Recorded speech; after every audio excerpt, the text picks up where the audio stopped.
Hello, what is up mga moms or sir ma'am? Ako po si Ralph C. Fry, isang visual artist from Manila. Today, we are going to unbox and review the Transformers Rise of the Beasts YOLO Park Cheetor AMK Series 18cm model kit. Yan, ito yung front of the box. You have the Transformers logo, YOLO Park logo. Nga pala, shout out to YOLO Park. Thank you for sending this over for the review. Yan. Sa gilid, YOLO Park Cheetor AMK series. Tapos sa likod, we have the shot of the action figure. Super nice model kit. Hindi ito yung model kit na kailangan pagupitin from the runners. Ready-made na yung mga parts. Ang gagawin na lang natin dito, ikakabit na lang siya together. Okay? So may mga pegs na yan. And may mga armor parts na yan. So 1, 2, 3, 4 1, 2, 3, 4, 5, 6, 7, 8 8 pieces or 9 pieces yung inner frame. Tama ba? 1, 2, 3, 4 basta meron siyang inner frame. So, meron siyang inner frame and then yung mga armor panels kinakabit lang dun sa inner frame para magmukhang Cheetor yung model kit din. So, ayun nga pala, included din yung Bumblebee weapon. So, kung meron kayong Bumblebee na YOLO Park kit dun sa Wave 1, makakabit niyo yung mga weapons niya. Okay, let's open it. Okay, game, tara, buksan na natin. Thank you very much YOLO Park. Grabe, ang ganda nito. Wow! Grabe, ang ganda ang ganda ng packaging niya, window type. Tapos ito yung weapons ni Bumblebee. Tanggalin na natin sa packaging, sa clam. Ito yung manual, 18cm Cheetor model kit. Basahin natin yung manual para hindi tayo magkamali sa assembly. Okay? Tapos nandito din yung mga degrees ng articulation niya. Ayan, 180 degrees, 360 degrees. Ayan. Very important din na basahin yung manual para hindi kapag nag-rotate tayo ng mga pieces, hindi siya mababali. Let's be very careful about that. Included Bumblebee weapons. So ito, attach lang natin kay Bumblebee. Meron din instructions kung paano natin siya papalitan. Pero hindi ko matedemo kasi wala na akong wala na akong Bumblebee na YOLO Park. Kaya ito, bibigay na lang natin to sa magpapa-customize ng Bumblebee na YOLO Park na action figure or model kit. Ayan, para mapakita ko sa inyo, ito yung guns or machine guns ni Bumblebee na attach sa dalawang arms. Very nice, very detailed din. So yellow siya, para siyang mustard yellow. Very well, it's a pale version ng mustard yellow. Tapos yung kanyang guns dito, gunmetal. Tapos ito yung kanyang faceplate, yung battle mode. Sobrang angas. Gusto ko talaga to eh. Gusto ko to i-try kay Bumblebee. Angas no. Angas ng design. Meron pang Transformers logo. And then yung eyes niya parang may hue na blue. Parang metallic siya, metallic silver siya. Pero merong very cool na hue ng blue. Okay? Tapos yung mga ibang attachments, ito, hindi ko alam kung saan to eh. Kaya to, sa legs ba to? Teka, try natin Yan, hindi ko pa sure kung saan to kinakabit. Baka sa arms din. Yan yung mga attachments sa arms. Okay? So game, na tayo? Kay Cheetor na tayo. Okay, ito na yung mga parts ni Cheetor. I-assemble natin to. Time-lapse muna natin yung ating recording. Okay? In 3, 2, 1, let's go!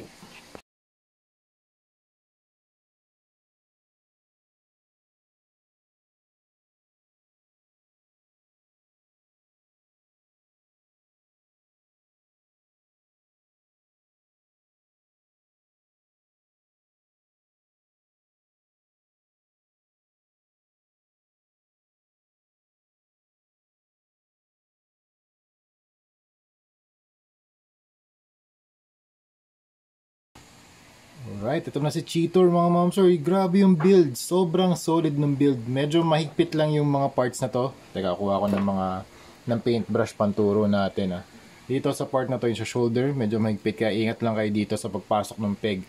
Dito sa waist, no problem. Sa pagkabit niyan, super dali lang. Very smooth. And then dito, sa kanyang legs, ingat lang din sa pagkabit kasi medyo mahigpit.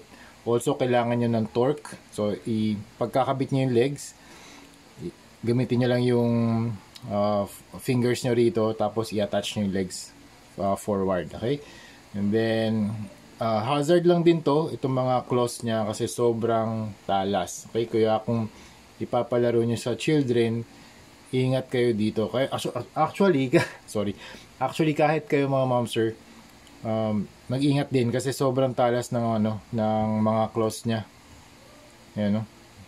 Medyo matalas siya. Okay? So yun, be very careful with that.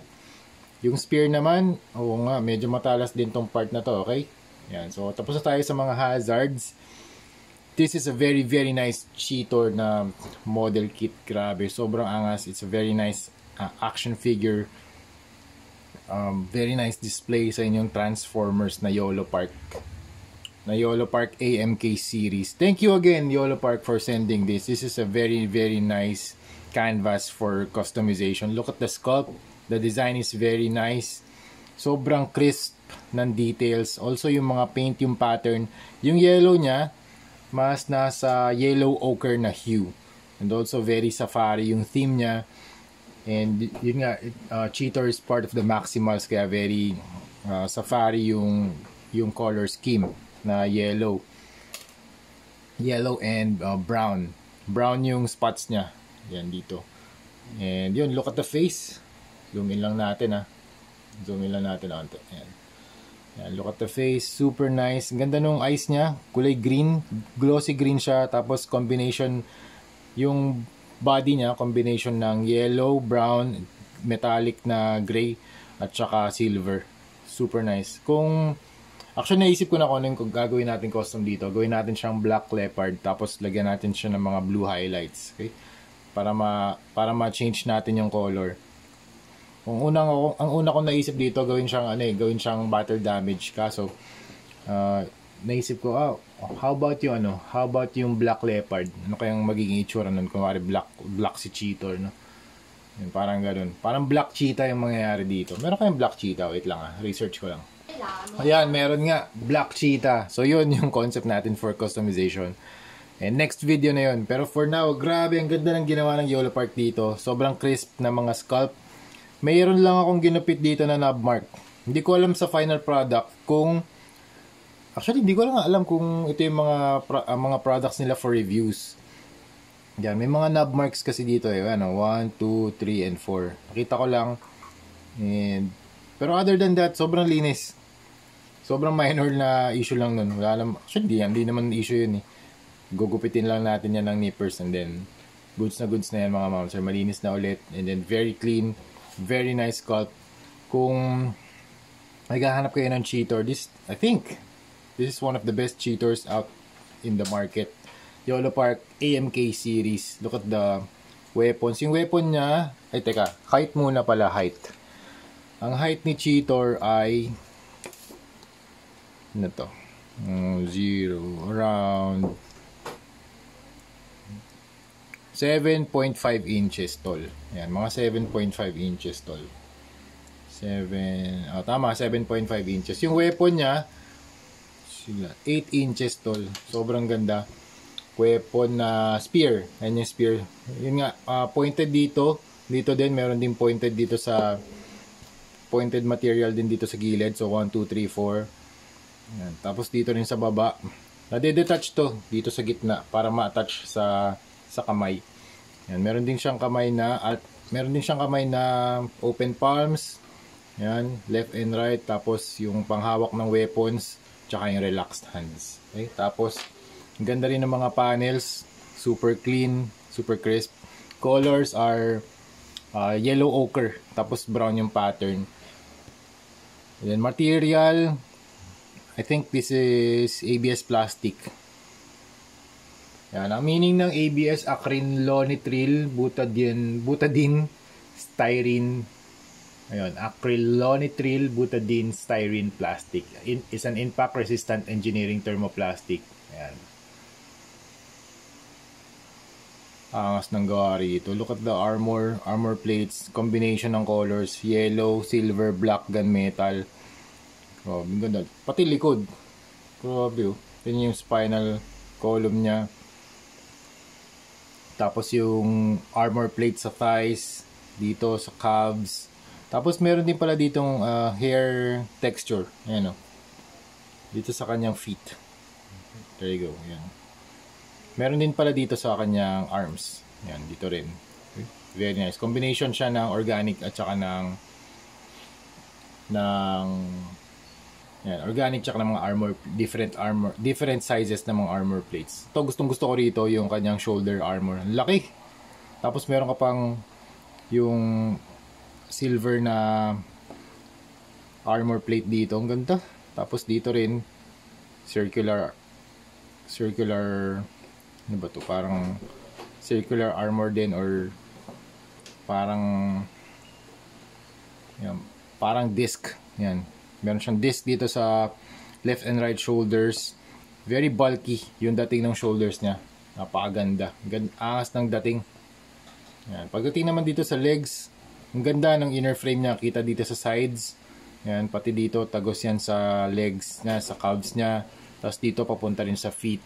Under the feet, wala naman masyadong scalp.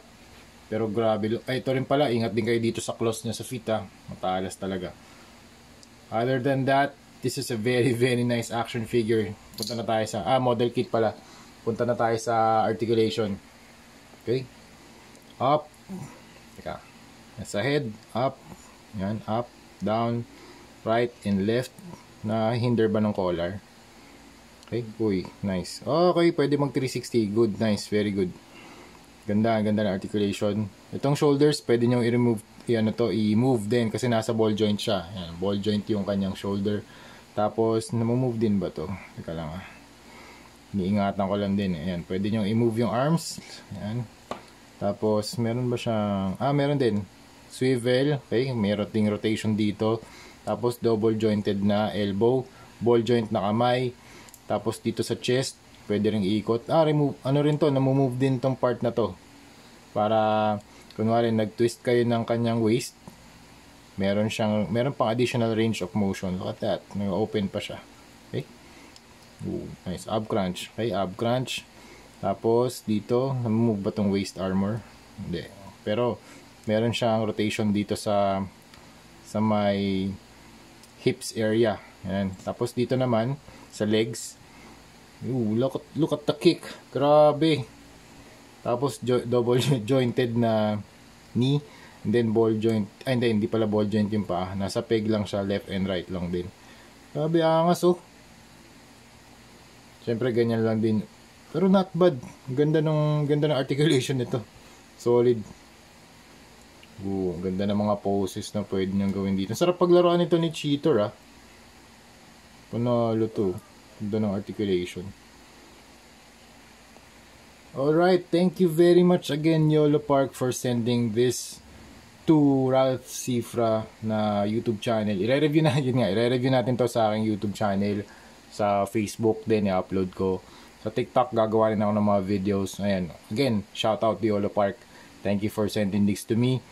And yan, gagawa na ako ng mga unboxing, review, tsaka customization. Yung custom, susunod na natin kaagad kasi na-excite na ako dito sa ating Cheetor YOLO Park AMK series. Grabe ang ganda.